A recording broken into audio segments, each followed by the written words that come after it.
جو غلطی مجھ سے ہوئی ہے اس پہ میں بار بار معذرت کر چکا ہوں، لیکن وہ طبقہ مسلسل دھمکیاں دے رہا ہے میرے واٹس ایپ پہ، قتل کی دھمکیاں، گستاخ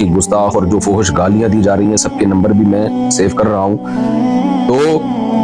یہ سب کچھ چل رہا ہے میرے ساتھ۔ تو مجھے خیال ہوا کہ میں ایک علمی لحاظ سے بہرحال میں اس پہ ایک ویڈیو ریکارڈ کرواؤں،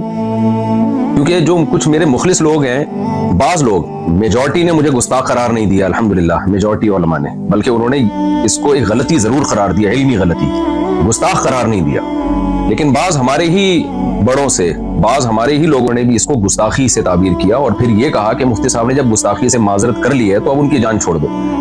تو اس کو بھی بعض شدت پسند لوگ کہہ رہے ہیں، دیکھو ان کے اپنے بڑے کہہ رہے ہیں کہ انہوں نے گستاخی کی ہے، اس لیے مجھے گستاخی کے لفظ کو ایکسپلین کرنا بہت میرے لیے ضروری ہو گیا ہے۔ وجہ اس کی ہے کہ جو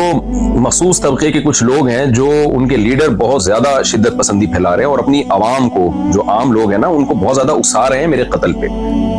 کھلی ویڈیو میں جب اتنا اکسا رہے ہیں، آپ یہ ویڈیو کلپ دیکھ سکتے ہیں۔ وہ کراچی ایک مولوی نہیں اور طارق مجہول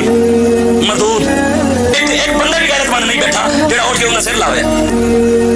اس وجہ تو یہ بالکل اس بارے کوئی معافی نہیں، اس کتے نوں لگام پائی جاوے، وہ کتا بھی نہیں بڑھتا۔ جب کھلی ویڈیو میں اتنا اکسا رہے ہیں تو بند کمروں میں کتنا اکساتے ہوں گے، اور میرے پاس جو الگ سے دھمکیاں آ رہی ہیں وہ الگ ہیں، لیکن جو لیڈر حضرات ہیں نا ایک مخصوص طبقے کے، وہ بار بار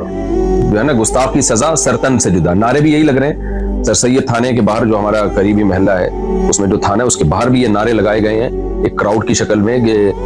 گستاخ کی سزا سرتن سے جدا، نبی کی ایک سزا سرتن سے جدا، سرتن سے جدا۔ تو میں اس گستاخ کے لفظ کو آج علمی انداز سے ایکسپلین کروں گا، تحقیقی جواب بھی دوں گا، الزامی جواب بھی دوں گا، کہ اگر آپ مجھ پہ گستاخی کے فتوے لگاتے ہیں تو پھر آپ ان لوگوں پہ بھی گستاخی کے فتوے لگائیں، تاکہ جو سادہ لوح لوگ ہیں، جو واقعی نبی صلی اللہ علیہ وسلم سے محبت کرتے ہیں لیکن وہ غلط فہمی کا شکار ہو گئے، مجھ سے بدگمان ہو گئے کہ مفتی صاحب نے واقعی غلط گستاخی تو بہرحال کی ہے، بعض لوگ یہ کہہ رہے ہیں، تو میں نے جو غلطی کی ہے اس سے میں رجوع کر چکا ہوں، گستاخی میں نے نہیں کی ہے۔ تو اب میں اس پہ شروع کرتا ہوں۔ دیکھیے میرا جو بیان تھا، میں نے اس میں یہ بات کہی جو کہ غلط الفاظ تھے، میں نے کہا قرآن میں گرامر کے لحاظ سے یہ غلط ہے، لیکن اس کو ٹھیک نہیں کیا گیا، یہ قرآن کا میں معجزہ بیان کر رہا تھا کہ جو گرامر کے لحاظ سے مسٹیک ہوئی وہ باقی رکھی گئی، لیکن بیان کے دوران ہی مجھے خیال ہوا کہ یہ لفظ، جو تعبیر ہے، جو الفاظ ہیں، میرے منہ سے غلط نکل گئے۔ وجہ اس کی یہ ہے کہ قرآن پہلے ہے، گرامر کے اصول بعد میں وضع کیے گئے ہیں، گرامر قرآن کو دیکھ کے لکھی گئی ہے، نہ کہ قرآن گرامر کا محتاج ہے۔ یہ ایک ایسی حقیقت ہے جس کو میں